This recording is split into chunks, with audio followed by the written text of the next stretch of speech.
ریدم. پس نوشابه چی میکن؟ این چیه؟ چاقو.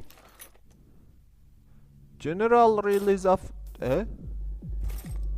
ذره‌بین به چی کارم میاد نمیدونم. نوشابه یه دونه تیر رو میزنه بیرون. نمیدونم واقعیه رو میزنه یا مشقیه رو معلوم نیست. اون دستبند داره. چاقو رو امتحان کنیم ببینیم چیکار میکنه.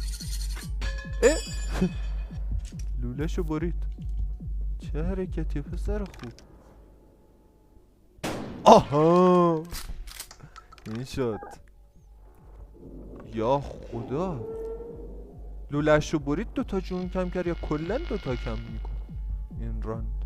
البته کلن دوتا کم کنه با دوتا جون قبلی چه فرقی داره بابا. دستمونو بس. آها سیگار